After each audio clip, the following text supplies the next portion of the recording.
Hey guys! Welcome back to my channel and magro-room tour tayo kasi nandito tayo ngayon sa Twin Lakes Hotel dito sa Tagaytay. So, let's go in.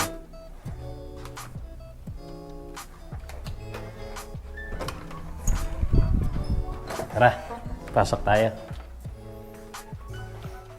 So, our room is a deluxe room with balcony, with lake view with Taal Lake View actually. So as you enter here, typical hotel, meron kagad walk-in closets here. And napaka-spacious niya kasi full height. And then typical na bench din dito. And then mini bar with chiller. I think chiller lang yon. And then, meron ditong mirror, full height mirror. And bago tayo pumunta sa room, silipin natin yung CR or yung bathroom.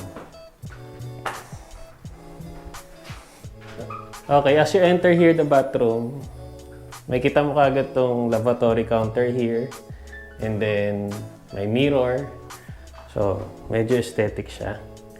And then, may shower here. And then, dito naman yung water closet. May bidet, which is good.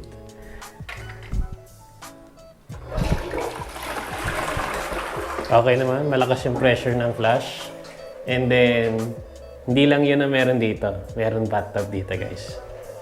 Take a look. Yan, may bathtub dito. So, we'll try it out tonight. Itong bathtub. Then, let's see the room.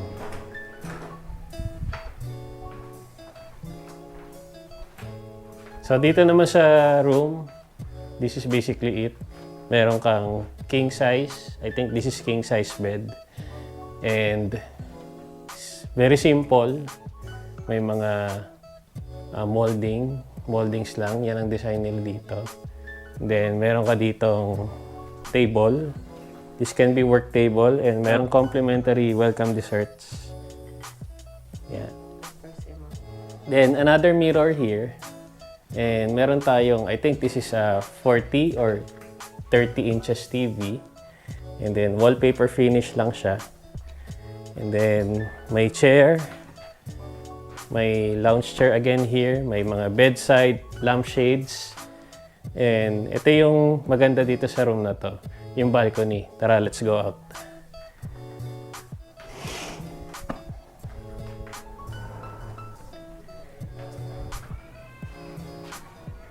So, ito yung balcony. Spacious siya. Although kinulang lang.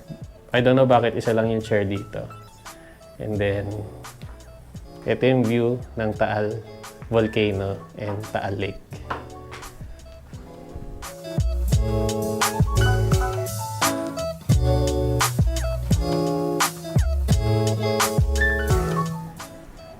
Nice. So that's it for our room tour. I will show the price kung magkano yung binuko dito at the end of this video.